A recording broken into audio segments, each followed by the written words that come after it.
Evet, yepyeni bir ders videosuyla bugün yine karşınızdayım. Peki Mizgin Hoca, bizlere ne yapacaksın sorusunu sormadan önce hemen klasik konuşmamı bir yapayım arkadaşlar. Instagram'dan, TikTok'tan, Twitter'dan bizleri takip edebilirsiniz. Mesaj atıp özel ders talebinde bulunabilirsiniz. Grup derslerimiz var. Çok değerli öğretmen arkadaşlarımızla sizlere oradan da eğitim veriyoruz. Öncelikle bunu söyleyeyim. YouTube'dan da kanalıma abone oluyorsunuz arkadaşlar. Yorum atıyorsunuz, like atıyorsunuz. Beni desteklemeyi, Kürtçeyi desteklemeyi, Kürtçe okur yazar oranını arttırmayı desteklemeyi lütfen unutmayalım arkadaşlar. Evet, hemen konumu ufak bir şekilde sizlere anlatayım. Arkadaşlar biliyorsunuz ki videolarda 10'ar kelimelik işte çiçekler, hayvanlar vesaire videolar çekiyorum. Şimdi yine çiçeklerden sizlere 10 tane Kürtçe çiçek ismini tahtama yazacağım. Küçük küçük cümlelerde bunların örneklerini vereceğim. Sizler de çayınızı, kahvenizi de hazırladıysanız eğer, kağıdınızı, kaleminizi de aldıysanız eğer Mizgin Hoca'yı dinlemeye başlayabilirsiniz. Hadi bakalım.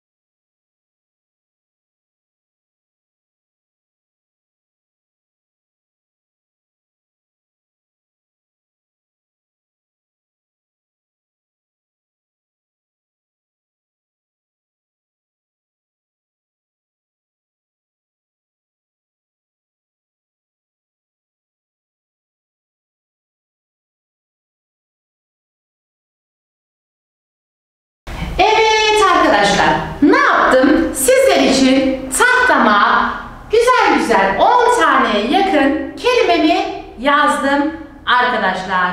Şimdi ne yapıyoruz? Hep beraber bir okuyalım.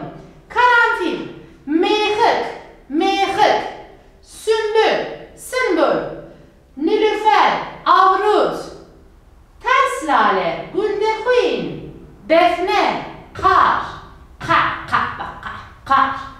fesleğen, merzekel, kuşburnu, şilan, orkide, yasemin, meram, kaktüs. Evet arkadaşlar, bir de hiç Türkçe karıştırmadan, Kürtçe hiç araya bir şey koymadan okuyacağız arkadaşlar. Güzelce bir dinliyorsunuz. Mehek, sümbül, avrut, güldehuin, kar, merzekel, şilan, orkide, meran, kaktüs. Gelelim bir de burada küçük yazdığımız birkaç tane cümlemiz var. Onları da bir hep beraber inceleyelim arkadaşlar. Stri kaktüsü heye ya da hene. Arkadaşlar stri diken demek. Diken hemen yanınıza not edin. Kaktüsü zaten biliyoruz. Heye ya da hene varlar. Devam ediyoruz. Jükulilka güldehuine hezdiken. Kürt diyor, Kürtler diyor. Güldehuin yani ters lale çiçeğini, kulilk çiçeğini sever diyor, severler diyor arkadaşlar. Devam ediyoruz. Orkide pırbıhaye. Orkideyi de buraya yazdık. Bıha arkadaşlar pahalı demek. Pır çok demek. Diyor ki orkide çok bağlıdır. Evet, sizler için ne yaptık? Kürtçe çiçeklerimizi seslendirdik, okuduk, yazdık. Umarım öğrenmişsinizdir, beğenmişsinizdir. Bir sonraki videoda yine bizleri takipte kalın. Bu kadar kalmayacak, bu kadar da yetinmeyeceğiz. Daha güzel, daha dolu videolar çekmeye devam edeceğiz. Yorumlardan bizi destekleyin arkadaşlar.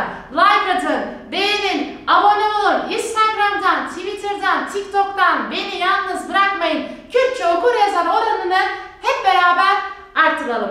Kendinize çok iyi bakın. Bir sonraki derste görüşmek üzere arkadaşlar.